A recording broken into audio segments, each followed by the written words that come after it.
Welcome to Starfleet Boy, where we have a casual and informal discussion about our beloved series, Star Trek.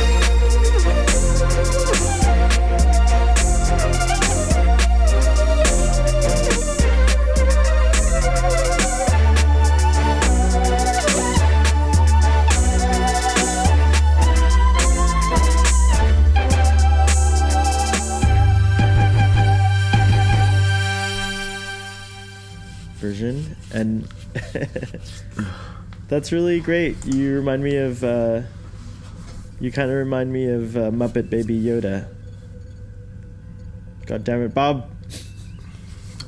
Yeah, you could send Bob to do the show for you sometimes.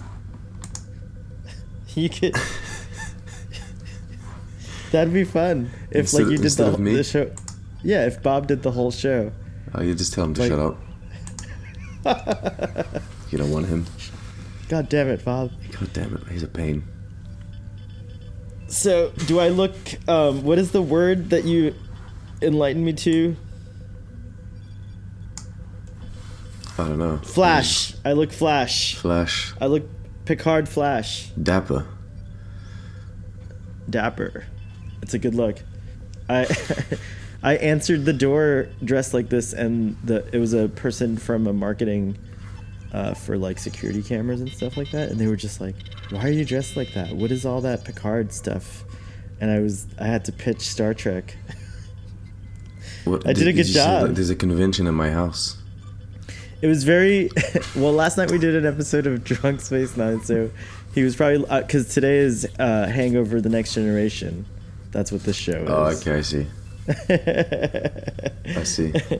But we got our water here. We're hydrating. We just woke up. You can't tell because I'm dressed so Flash, but I just woke up. I'm in a perpetual state of just waking up. My entire life I just woke up. Look what I received. What did you receive? What is that? This is the Star Trek Discovery Season 2 DVD. If you revise your ratings when you watch it, are you going to watch it on... Oh, it's the DVD? You didn't get the Blu-ray? I get the cheapest option because I do a giveaway on my channel. Oh, I like that. That's excellent. So for the moment... I forgot about that. Maybe later I tried for a giveaway. Didn't I win something? No, I've never won. No. I've never won. I think it's unfair, though, if you win this. Why? Because we're associated? What if it's legit? That's terrible. You've ruined my friendship ideas. Well, I mean, you can leave a comment, and then I randomize it anyway, so... I'm not the one it's okay, though, because I would give it away because I don't want the DVD anyways. I want the Blu-ray. Nice. I have a question more than a complaint for the moment, but it says there were 2 short treks, The Brightest Star and Runaway, and I'm confused as to why there were only 2. That's weird. Yeah. How many were there actually? Well, there were 4 in the first batch.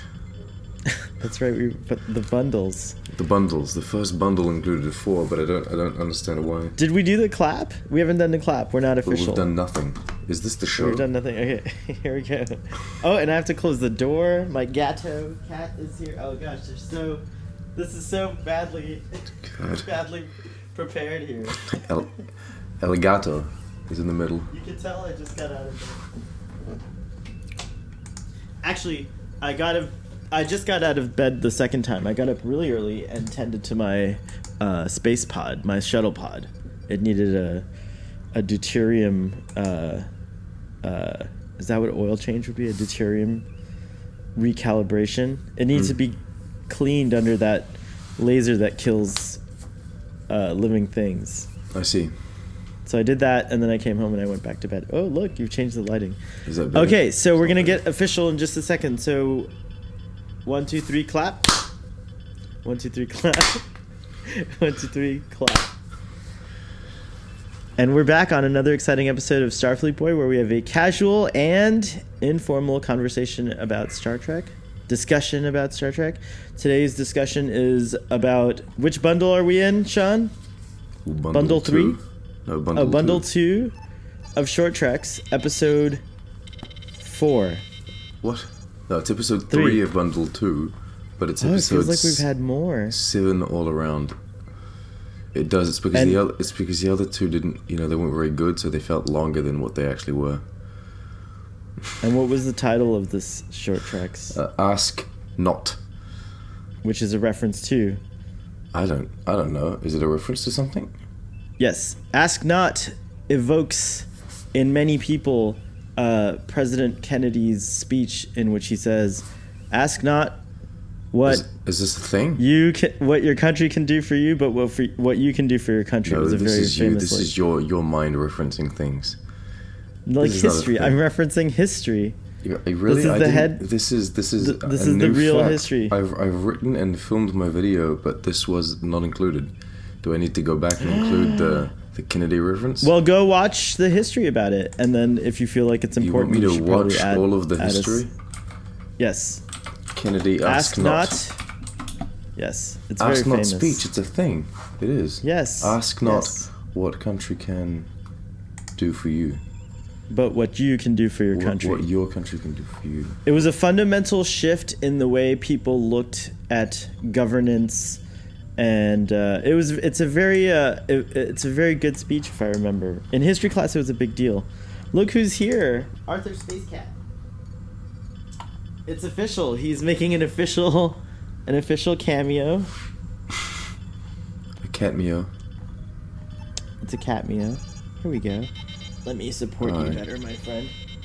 This is almost as cute as well, I'm not Muppet Baby Yoda. I'm not going to address this Easter egg in particular, if it is one. Does it look like Arthur's podcasting right now? It'll be a secret between us. No, Does it doesn't. Look like Arthur? It doesn't look like Arthur's podcasting right now? Well, it needs to speak. Hello, Sean. I'm Arthur the Space Cat. How are you? So you want to do an entire episode with like just Arthur and Bob? Yes. Oh my god, it would be like the opposite of Doomcock and his little minion. What is that? Doomcock in the beginning had a little friend. He kept in a cage of some sort, like a light cage or something. Okay, like and that's gone now? I think so. Now he just comes on the screen and he's like, I haven't watched a Doomcock in forever, but I would forget they exist if it weren't for people complaining about them. Public service announcement on the Twitters. If you're a fan of Star Trek that is angry at the Doomcock or anyone in that gang, just don't talk about them. Instead of tweeting your anger about them, just don't mention them, because I hear more about them from you guys, which do not like them, than them themselves. I feel like you're promoting them more than they're promoting themselves. Good public service announcement. That's just me, I guess. But so now that you know about the Astronaut speech, does that like raise your initial esteem of this episode a little bit? Do you like that it's referencing that? No, I don't. Yeah, because there's. No, not really. What's Kennedy got to do with anything? I mean, Star Trek related. Do you want to give the summary, or shall I give the summary? Whatever, I guess. You want me to do it? He's in a mood today. You're in a mood today. You are, Bob. You killed Sean. You've replaced him. You're trying to do a Sean impersonation, but it's not working, Bob. I'm on to you, Bob. I put the shirt on and everything to like fool you. You're on my bridge now, Bob. Sit down. Sit down. Do your job. I can do. You're pleased every time I do a summary. I feel like I get like good boy points. Yours, yeah, and also I think like you're a lot more insightful than I am, because I get caught up in the hubbub. I get caught up in like Captain Pike's Christopher. I mean, like Anson Mount's performance, which is epic, and you get caught up in his hair because his hair looks so good. I get caught up in that. I get caught up in like the cadet. I forget her name. I apologize. It just becomes a conversation about Captain Pike's ass. Not Anson Mounts, but Captain Pike, the fictional character. We just want to make that clear. We're talking about his ass. Yeah. Well, it's the Federation's ass. It's the ass of the Federation. It is. It is. This is different from Captain America's ass. Is that what you know? Yeah. Yeah, it's like, it is. It's kind of the same thing, though. You can see Anson Mount playing Captain America in a Kelvin Universe Marvel crossover with Star Trek. If they started doing Captain Federation, though, parallel universes, like different versions, I could see Anson Mount being a Captain America, yes, with all of those ass shots. How is it that you notice the ass shots and I don't notice them until we talk about it? Oh no, I have a wife, you see. I'm doing a really bad job at being gay, apparently. Oh my goodness! Step up your gayness. I know. I need to look for more ass. It's just what is obvious.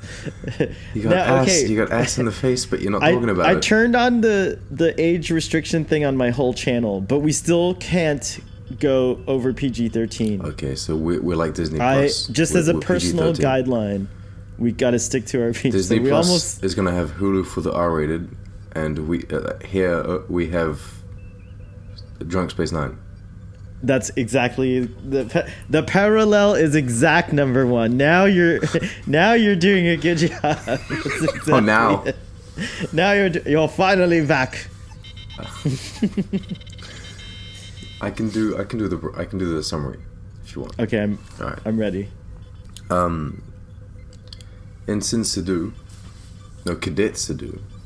Cadet Sadu finds herself in the midst of like a battle, like this console's exploding in her face and what have you. She's on Starbase 28, I think it is. A battle breaks out. There's panic. She can't communicate with anyone. She does not know what's going on. Someone walks in with a masked prisoner and says, "Look, this person, you need to hold him in confinement because this person's been terrible."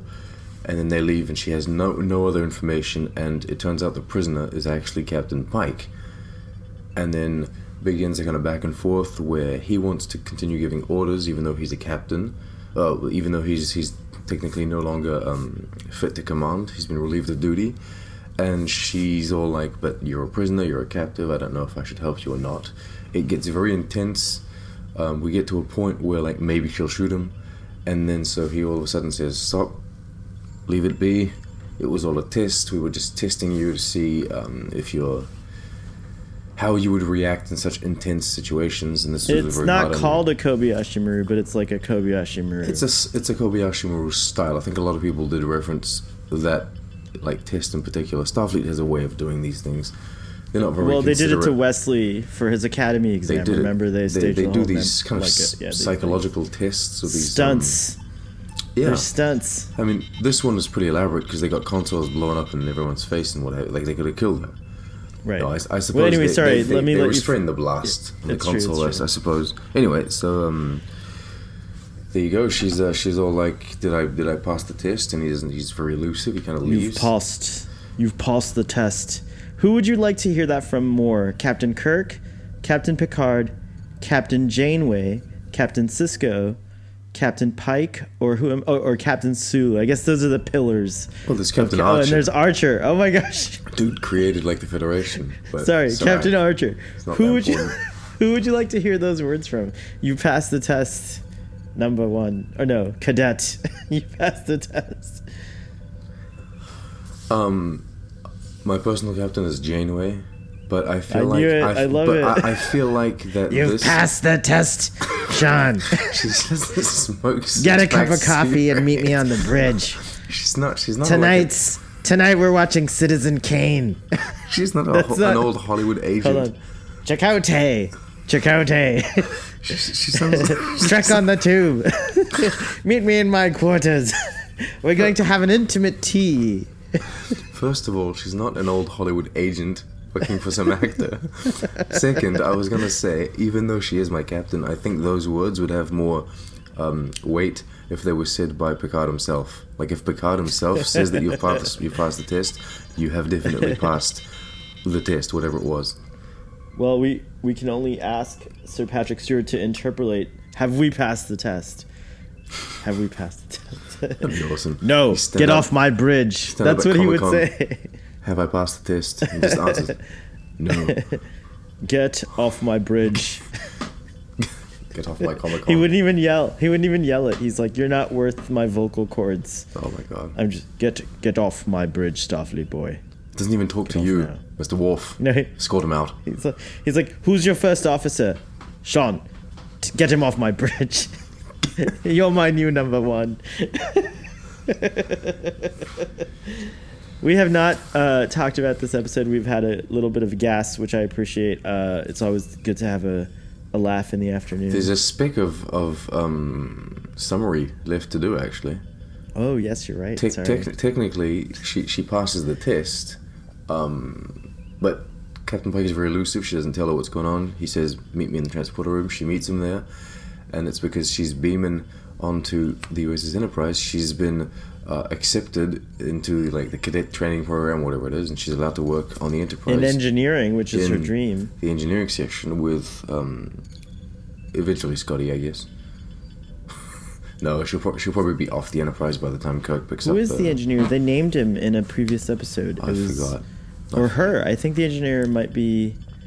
The engineer was a her when Spock beamed aboard, but by the time Discovery picks up, it's a him, and then it becomes a Scott.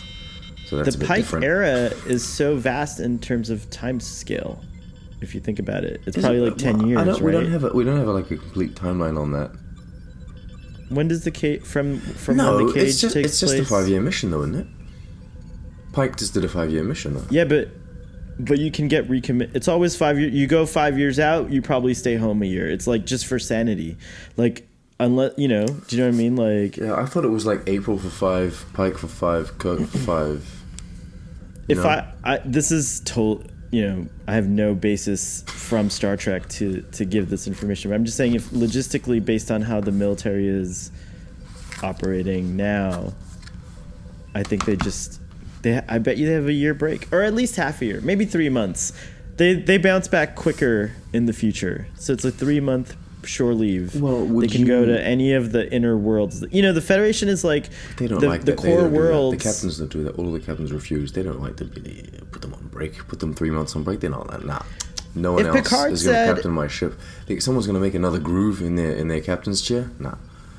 If Picard's mission was to go like the furthest out in one direction, let's say, that we've ever been, then you can say that if he asked me, like, okay, we haven't reached the destination because of this and that, I need you to give me 3 more years, I would do it. I wouldn't mind. I feel the same way about Pike and Janeway. I'd follow all those guys. Can you imagine an epic captain? Like, Discovery has the opportunity to like transport all the captains from the past into their new future where they're at, and bring on the most epic Star Trek convergence ever. It would be totally terrible to a lot of people. They'd be like, "This is impossible. This is horrible." That can do this. Discovery can't. Discovery's the only show that can do it. It's like 1,000 years into the future. All our captains. What should be doing this is the 4th and final Kelvin timeline film. They should do a final Kelvin timeline film. You want it on the big screen? I understand. It can be a crossover. Exactly, the 4th Kelvin timeline film. It'll bridge. About parallel universes. What if Discovery's one component of it, and then you go and see the film? It's kind of like the Countdown comic, right? And so you have Discovery begins the storyline and it ends in the Kelvin timeline. Come on, everyone would be happy. Don't you want to make everyone happy, Sean? Isn't that what you want I don't think any movie should take the risk of tying itself directly to Discovery. That sounds so terrible. I'm pretty sure that ensures a box office failure right there, but no. I challenge you to a box office challenge. We'll do fantasy box office on Twitter and see who wins. Look, but that's not fair. You see that Why? Because it won't reflect the correct state of the fandom. The thing is, we are followed essentially by people that do appreciate Discovery, but the people that don't appreciate Discovery, they're not on our Twitter feeds. But if you were to release a movie, they would have impact. All of these people that would boycott the Discovery movie. See what I mean? They do exist in real life. There's like I think that anyone who chooses to be vocal about their love about Star Trek is in some way, you know, a unique individual. So on Twitter you get like a lot of varying opinions, but I think overall people are just watching the show and seeing what it's going to do. And, you know, I think that, you know, there's definitely a lot of, in my Twitter feeds, I do see a lot more critique to be nice than I see praise lately. But I personally am enjoying all of this stuff overall. I do have critiques and notes for this episode, though, if you want to go through them, unless you've got some. I have nothing. You took no notes? But I've seen the episode 1 million times. Wow. Oh, that says a lot. You dissected it. You like really observe it. I usually watch these things multiple times. I usually watch them like because I do the review and I watch them with my wife, etc. But this time I watched it for me a few times. Nice. And thank you. And that means you've kind of, you know, you brought your full game. You brought the full Picard to the table today. That's very nice. This ain't just no Q&A. This is better. ain't no Q&A. We go deep into the TNG. Well, no, today we're not talking about TNG. The short treks discussion in a few minutes here, because I'm about to tell you. You're transitioning in. Yeah. My chief note is that I wish that this episode was way longer than 9 minutes. I think that I appreciate what I got. Like, I got a lot of things. There's more positives on my list, but like it really made me yearn for like the reason why is because I never for 1 minute thought that it was anything but a test. Like, I agree. As soon as you're not fooled, he walks in with I knew there was a subterfuge of some kind going on. There was like a, you know, of something. He's like not that, Pike enough. He's too mean. He's not himself, and so you feel like this is false. Yeah, it just he's not you know, Dr. McCoy in the Kobayashi Maru turns to Kirk and says, "So, how was my performance?" Right? They're real. You know, these are like they have to act. They're pretending, and sometimes, imagine Data doing a Kobayashi Maru. He'd be so Pike ain't no actor. Is that what you're saying? Anson Mount is an epic actor, but Pike ain't no actor, and I kind of appreciate that because he doesn't have to be. That's some epic acting on Anson Mount's behalf, then. Yes, because he has to come across as the guy that doesn't know how to act as another guy, or as the guy who has to come across as the guy who's real to her, but like wink wink to the audience, like, hey guys, you know, nothing to worry about. I haven't done a mutiny. That's not a flaw to me, though. I agree that I wasn't fooled for like a single second. At like the moment. Wait, you didn't let me finish my note. Go ahead. Sorry, finish your note. It's more of the critique comes from more of a desire to have been fooled. Like, I would have liked it if it was a longer episode.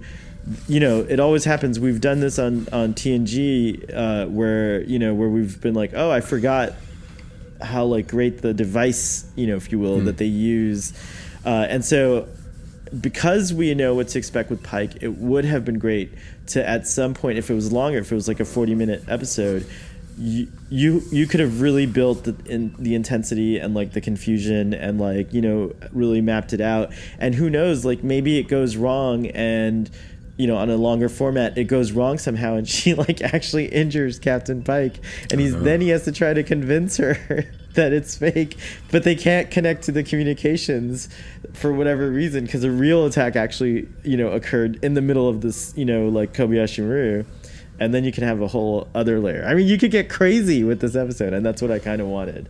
I strongly disagree, sir. Oh wow, nice. Yeah, no, strongly. The fact that the episode left you wanting more is good. Yeah, I agree. That's what we need. Episode 2 of The Mandalorian is only 30 minutes long. That is not a bad thing. It is a good thing. We're going to go there. We're going to talk about Muppet Baby Yoda. I'm not going to... No, you're the spoiler here. I didn't want to mention that. It's well established that Starfleet Boys for everything. Spoilerific. Everything is spoiled on everything Starfleet and Boy. anything. Everything is spoiled. That's why there's Soylent always going to Green be is people. I'm never going to have the views because people are going to be afraid that something's going to be spoiled. So they just stay away. Well, it's a risk. That's the game. You listen to it, and he might just spoil something random. 20 years from now, it might get popular because everything will be dated. Like, I won't spoil anything. People have watched everything.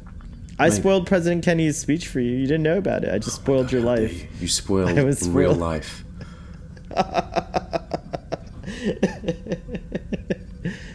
Indeed. I like the fact that so the Mandalorian made their second episode 30 minutes, and some people have been saying that maybe it's because they're cutting up other episodes or whatever. Like I feel like no, on the contrary, they wrote the episode and then they realized that it's only 30 minutes long, and they said, who gives a shit? We're not going to force ourselves into 50 minutes like other shows do. They forced themselves into maybe 13 episodes where they could only do 10. They forced themselves into 50-minute episodes where they could only last maybe 30. And I like that. I like having the freedom of doing whatever kind of length and format that you want. Just if the story is 30 minutes and if it's good that way and if it's paced right, leave it as it is. And I think this is one of, like, this short tricks turns out to be like the shortest. It's under 10 minutes. Yeah, I agree that it's super satisfying. Works, and it doesn't need to be longer to me. Yeah. I felt it was good, and it's also I still want more. It's also good when you want more at the end. I would rather a project end and I want more than it see, like, you don't want it to see itself become the villain. Or jump the shark, as people say. It's the same thing with shows. Some shows, like, they outlive their... Like, I know everyone's... Firefly, right? Firefly only lasted 14 episodes, yes, but then we all love it. Maybe if it had, like, 5 seasons, maybe we would have gotten mad at it eventually because it, took too long to do this or whatever. You can't ever know what's going to be beloved in, like, the culture of humanity. But, I think at this point... yeah, I think you're right, but I still want more. Well, that's good. It's good. It did. What was your favorite? Well. What was your favorite? So you took no notes, so it is going to turn into a QA because I have questions. So, what was your favorite thing about the episode? The performances, I think the performances were really great. I liked Pike being or trying to be kind of not Pike, but he's too good a person. It doesn't work. He's too transparent in his subterfuge.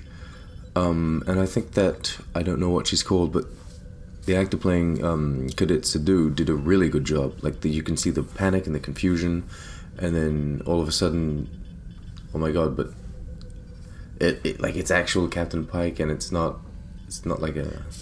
What do you think about? What do you think about the method that Pike is? Do you think he recruits everyone in the same method? I mean, how many people serve aboard the Enterprise? Like, did they all have to go through this test is scenario? very specific to her because as they explain, because they still managed to find a way to do backstory and exposition in this. Yeah, there was a lot of information. She was.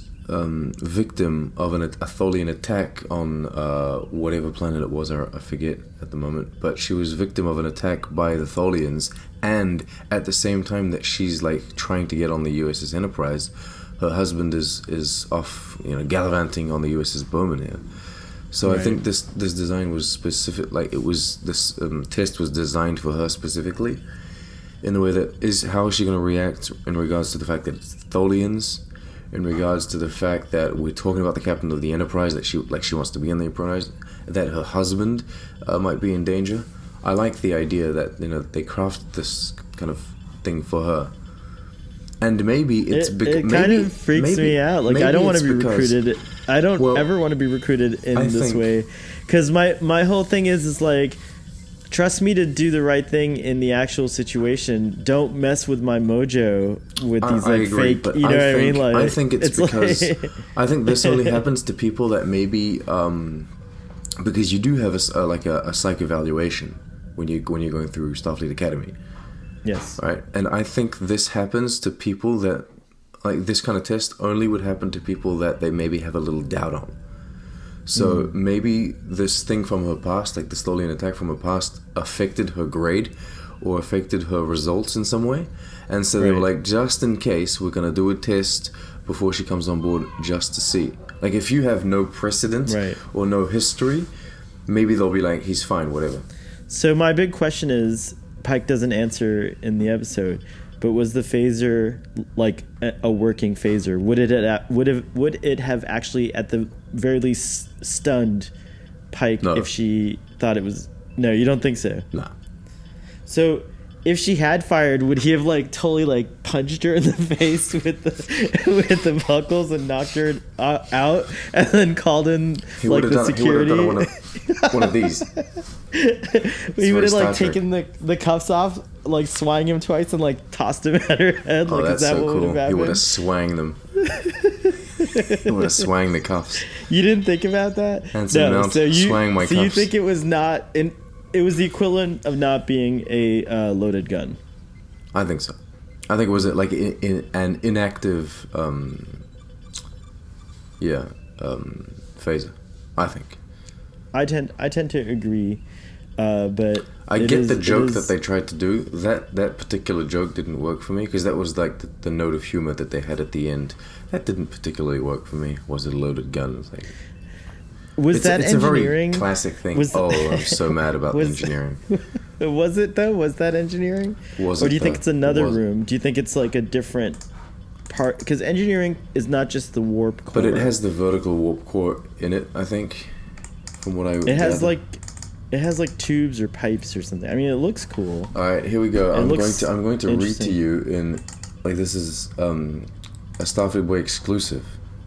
Ooh. I'm going to read to you part of my script for my next video. Okay. All right, this is very short.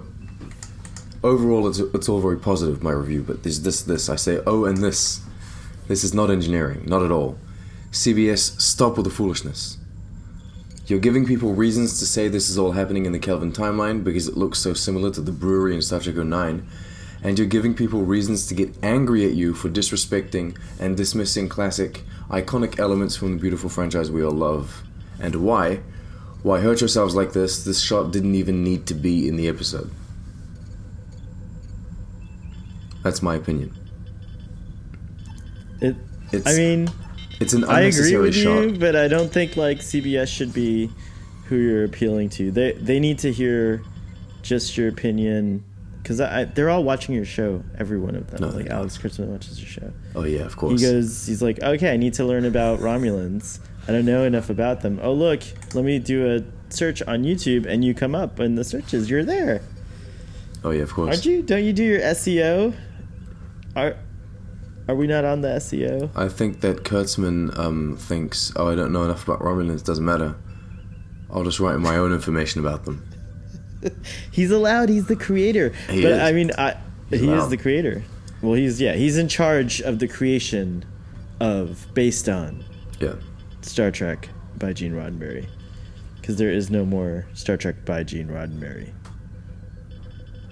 Unless Roddenberry, unless he's like very keen on writing and like continuing to kind of nurture the show in that way, but I don't know. Well, his production company's involved, but I don't think that he's personally like. He might be a creative consultant, maybe. There will always be a Roddenberry on the Enterprise. That's probably the promise. So, you think that the engineering should be cut out? I just hope it's not engineering. I didn't know it was. I wasn't dead set. That's why I asked. I'm hoping it's not engineering. How? Because if you look at how in your mind you can accept the USS Enterprise bridge that we're given, and Spock's quarters and the overall aesthetic, like the outside of the hull, but you can't accept this engineering. How? Like why? Well, why no, is one more acceptable to you than the other? He says welcome to engineering, but I'm just saying it. It is. It was made to be the engineering section. That's it. Then I think that there's going to be a catastrophic failure with this version of the engine, and that's what's going to lead to the version that we get in Star Trek TOS. So they have to gut out at some point in a refit the Enterprise, this particular engine, and put in the one we're more familiar with. And it's like 20 times smaller. But also, the Enterprise, they can do all the things this engineering can do in like one single room, which is what happens later on. The Enterprise looked this like is a cavern. This was like the doors opened and you had like the Borg cube amount of space behind you. It was pretty epic. Anyway. In terms of like, so I think that's what happens is like, who cares? Just a mere 5 years from now, we're going to say that, all this looks too futuristic. Let's like make things look like TV sets so we seem friendlier to, the Klingons and the Romulans, and then we'll get badass again by the time we have to get to V'ger and, enact the reserve activation clause for Dr. McCoy. References. No, I don't want to get into a whole debate about. I mean, the aesthetics are the aesthetics. I personally don't like them. Some people are fine with them. Moving on. I address it in my video. I also don't like the mask that they have on Pike. Oh, that was the coolest thing. You know what it reminded me of? The man in the iron mask. That's what they want. That's what they want from you. They want you to go, oh, that's so cool. But it's style over substance. First of all, the technology is magical. It's fantastical. Like it's all of these pieces that kind of float into something. It's Iron Man tech, and yes, also it's inappropriate. Inhumane. It's inappropriate for this I don't era. feel like Starfleet would use this kind of technology, like covering up someone's face like this. What? No, you don't understand. On the inside, Pike. There's a video projection that shows him everything. He can see everything. People just can't see who he is. That's what's on the inside. That's how you explain that. Oh, okay. It's legit. I mean, it's the future, but is. It's in the wrong time. But it would have been great on Picard. How cool would it have been to have an episode where Captain Picard is brought in. Admiral Picard is brought in this thing, and there's a successful twin. It's literally the man in the Iron Mask Star Trek, and they swap him out. We've already done a twin. I know, but another one. This is old another man one. Picard twin. People didn't like Nemesis. You really think that they should go down the route of another twin? No, it would be the man in the Iron Mask, and like the other Picard is a tyrant. So he's unsuccessful, and then River's still alive. So yeah, or whatever. Yeah, there you go. That's the way to do it. That's the way to do it. You just solved it right there. But that's what I thought was cool about it. And then we could have seen the inside of the mask, and it would have been neat to do that idea. I think where it's a humane hood, because it's not to hide from. The Federation are so like principled that they're like, we're not going to hide from you where you're going, but we can't risk showing your face because you're a high level asset to the Federation. Like, we can't risk people knowing that you tried to start a mutiny, and so we're going to put you under guard until we know what's happening. And it makes sense. It's a very valid But the text wrong because I don't like 10 years later when they cover Captain Kirk's head, they just put like a velvet hood over his head, and they call it a day. I mean, where did the mask go? Where did it go? Star Trek always provided technology that it was like a solution to a problem, and it was a scientifically kind of accurate solution, or something that is, something that we could work towards. And I think that inspired generations of engineers and then scientists in real life that are all thriving and trying to create or recreate like all of this technology that we have in Star Trek. And so a lot has been recreated, and we've got people working on tractor beams at the moment and all of this kind of thing. It's so cool. But I think that the way Discovery does their technology is they kind of make it a bit fantastical, and it's a bit space fantasy. It's a bit Star Wars, right? And though I love Star Wars within the context of Star Wars, lightsabers aren't a thing. They'll never be a thing. It's not possible.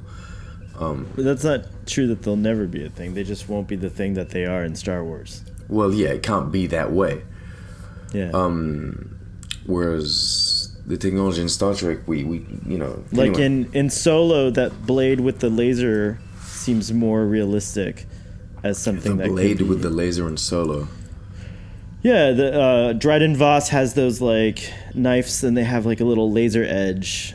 You know what I mean? Oh, okay. But that's so not, that seems like something more realistic. Didn't they do that in Rogue invent. One first? Did they? Yeah, I give no credit to Solo. I will rewatch Solo as part of my entire rewatch of the Star Wars. I don't even know if the audience can see this. The Star Wars. I've rewatched I've rewatched episode 4, 5, and 6 and 1 as of now. I have a note about the music in this episode. It's great. It's fantastic. Phenomenal. And did you see who was the supervisor? The music of the Michael end credits. Gianciello was the supervising. Did I say his name wrong? Gianciello. Did you hear my stomach gargling? Could you hear that, ASMR audience? It's. I hope not. That's embarrassing. I don't have a. Oh, my mom made halal kebabs. Just an update on that. Really? Yes. Oh my god. They were delicious. Giacchino, isn't it?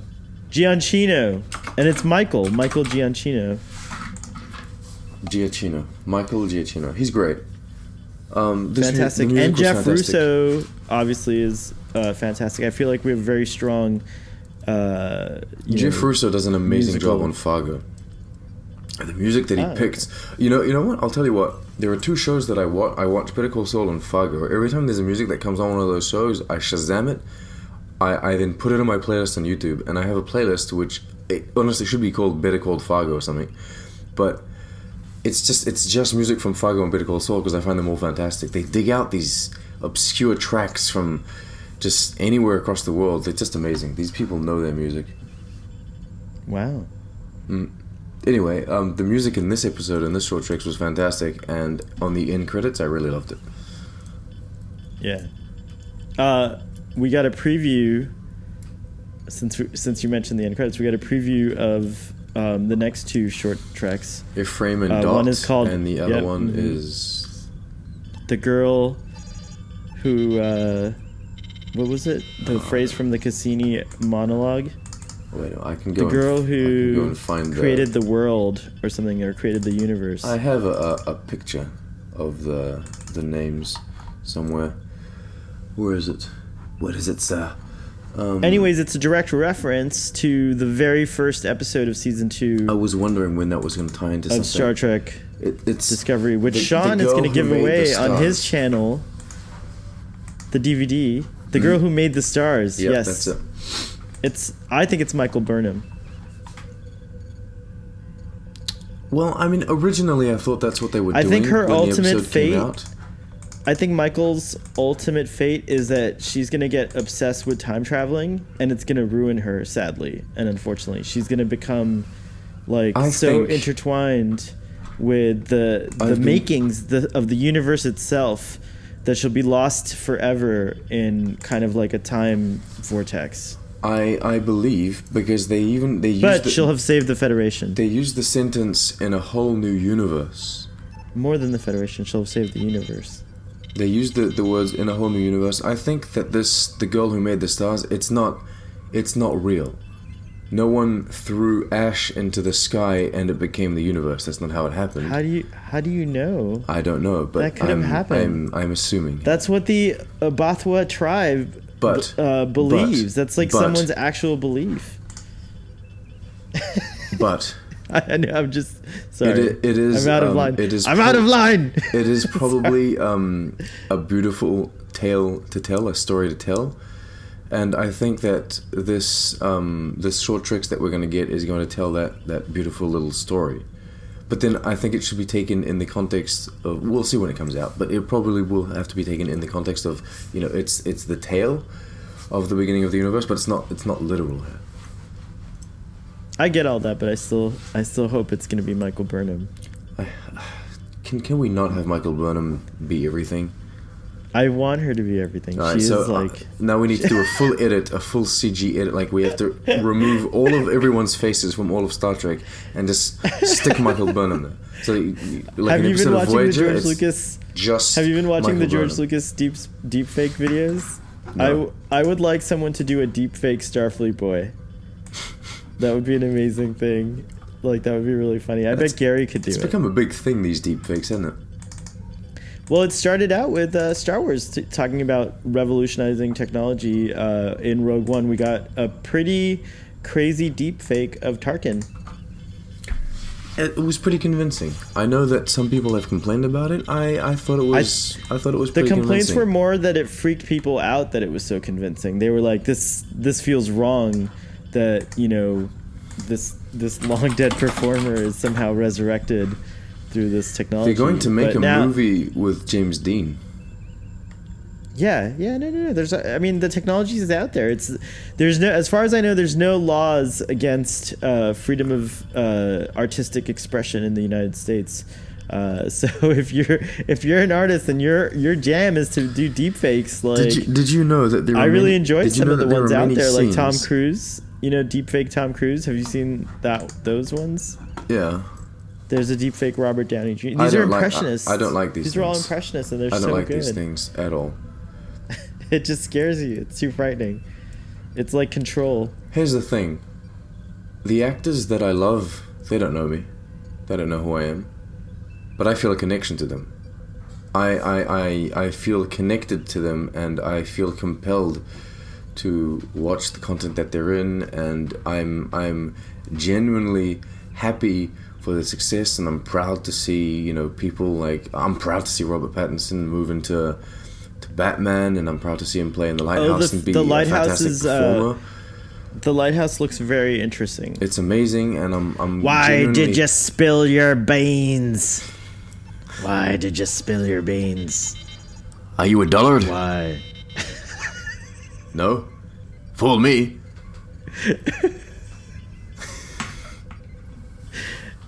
Wow, you just ranked up. What's higher than Commander?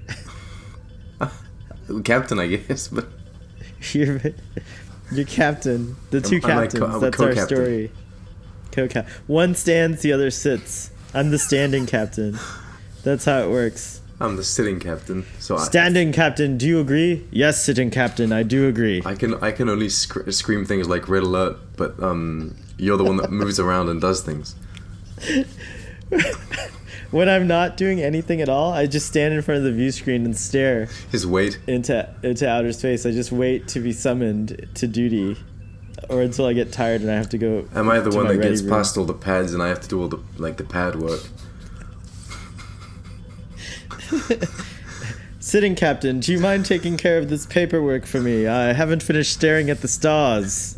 God damn it, standing captain.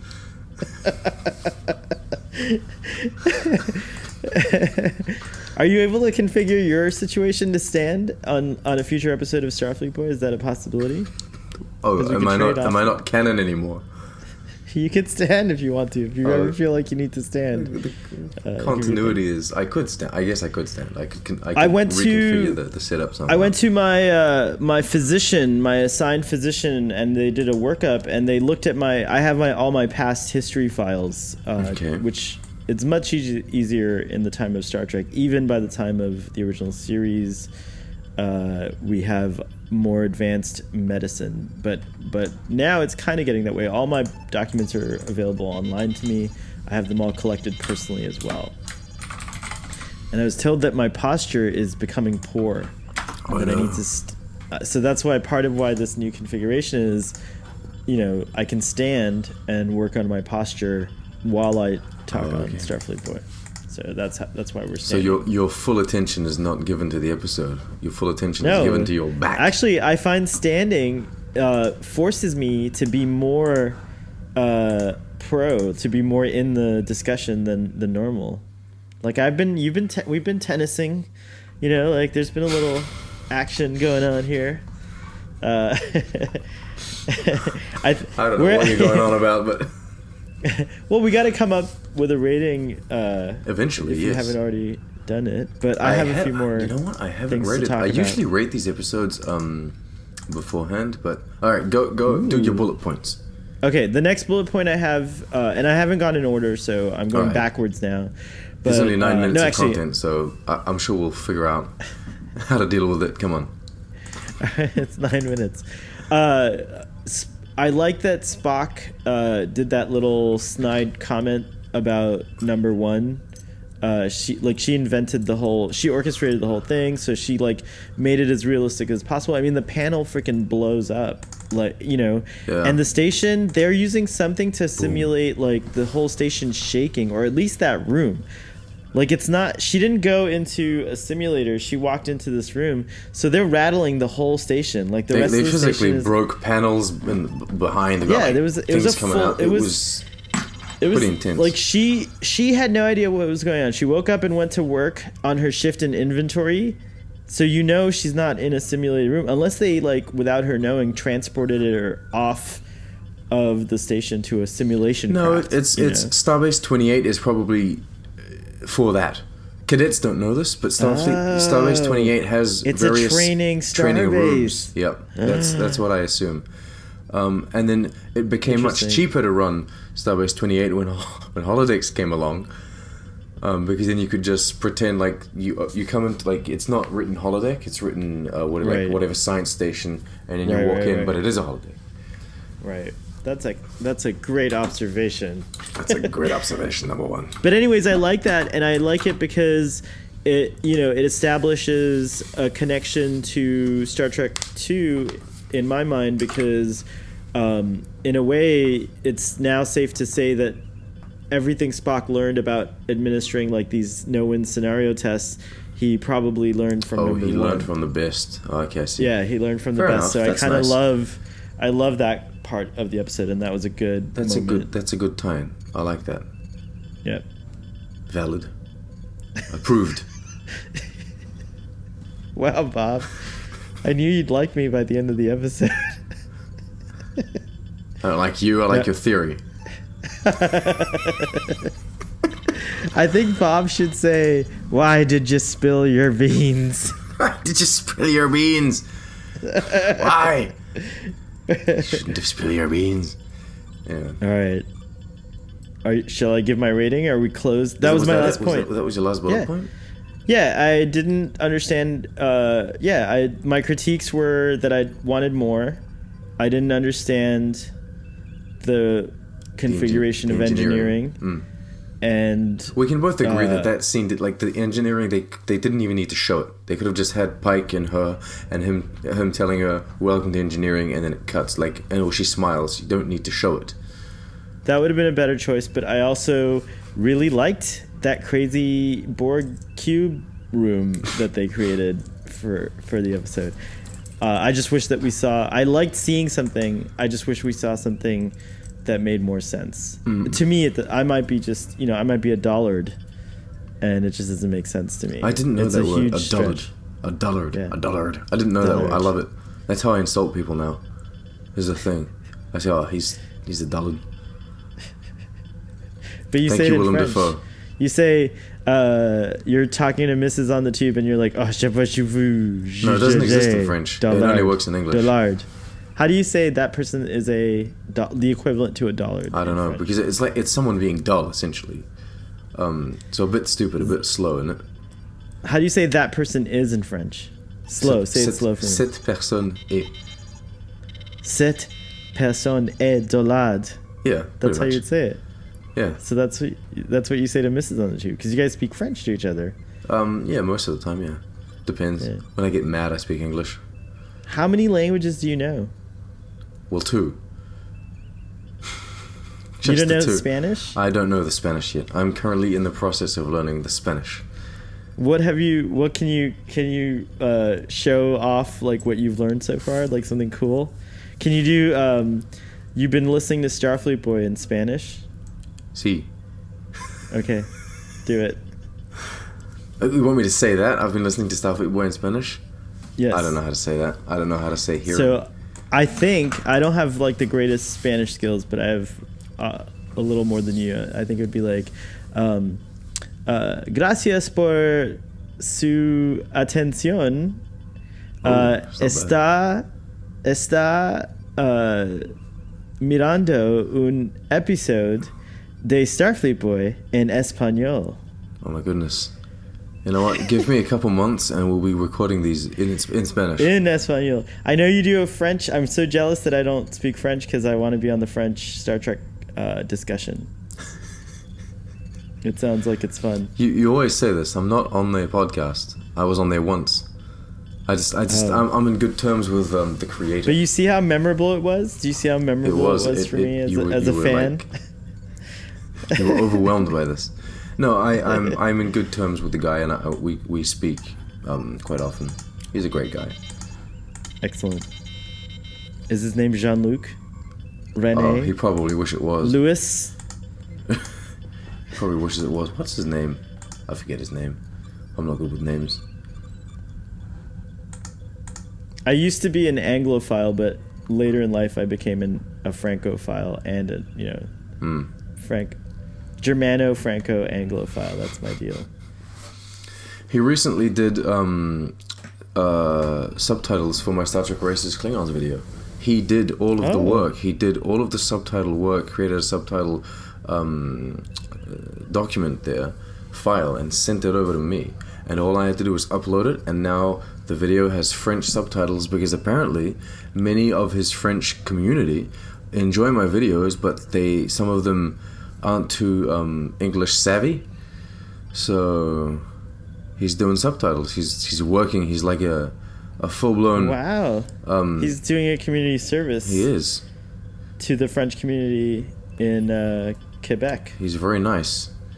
I'm honored. I'm honored that someone would take the time to like invest in the channel, you know? Like put in work. It's awesome. Starfleet Boy has a huge following in apparently in like the United Arab Emirates. And so really? There's a lot of there tend to be a lot of they would speak a lot of English though, wouldn't they? Yes, that is correct actually. But I'm excited that I've sometimes played with the languages, and there's subtitles in all kinds of languages. It's kind of neat. I think literary Arabic would be very, very hard to like translate to, especially with all of the like the Star Trek and sci-fi terminology that we've got going on. I have no idea. I think it would be pretty complicated. I know a little Urdu. My wife speaks Moroccan, and sometimes she listens to like Arabic, like literary Arabic, and it's not the same thing. It's pretty confusing. Is the language of Morocco called Moroccan, or is there another like a native name for it? No, that's it. Well, Moroccan. Because like, huh? I don't know. I don't know the name for it in Moroccan itself. Oh, gotcha. It probably is, but I don't know it. You're such a bad Federation officer. Am I? I don't know things. Yeah, sitting captain doesn't learn I'm Edward. Any of that stuff. Why'd you have to bring him into our discussion? I don't know why. I thought we were done with Edward. I thought Edward was like, all right, that's old news. We can forgive and forget. The poor captain. All right, give us a rating. I give this episode a 7. Really? Yes. That's intriguing. This doesn't happen often. I know. I give it an 8. Wow. That doesn't usually happen. Maybe we have to recalibrate. I don't give... You can't possibly be, like, higher than me. No, I'm just kidding. It's not realistic.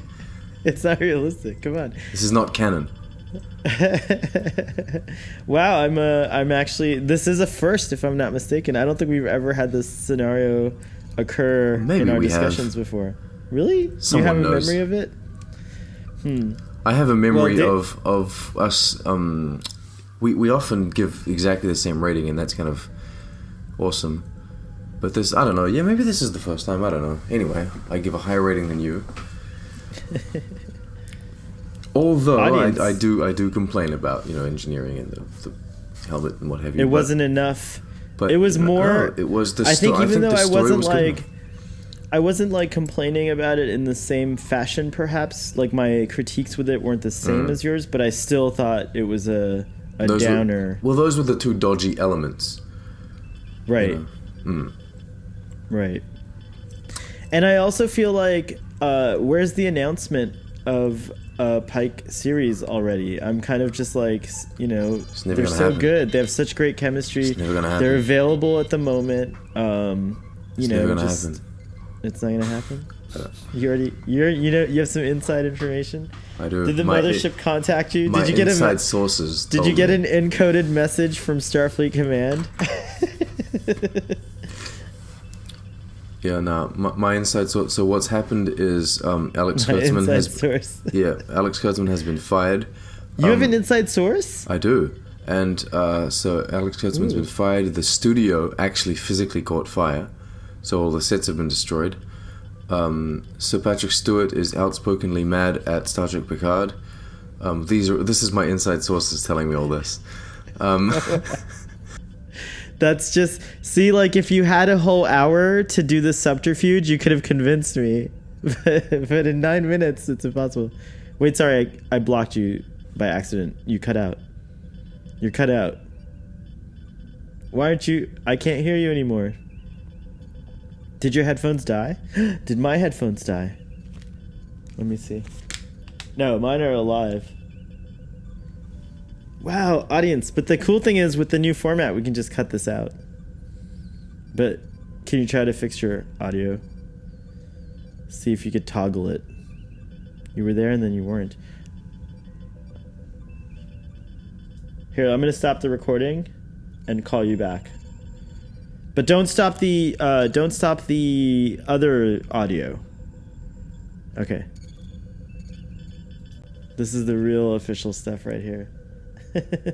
No, it was all jokes. This episode was good and I'm happy about it. That's it. That's the conclusion. And happier than me. Yes. All right, I'm going to say my part. Don't laugh too much. Thanks for listening to Starfleet Boy. We really are very pleased that you made it to the end of our hour-long discussion of a 9-minute episode of Star Trek. We really went deep, and we had fun, and then we had technical problems, but we're going to persevere because we always do on Starfleet Boy. And audience, please let us know what you thought of this exciting episode of Star Trek Short Treks. Live long and prosper, and we'll see you next time. See ya. All right, now I can stop the recording. There we go.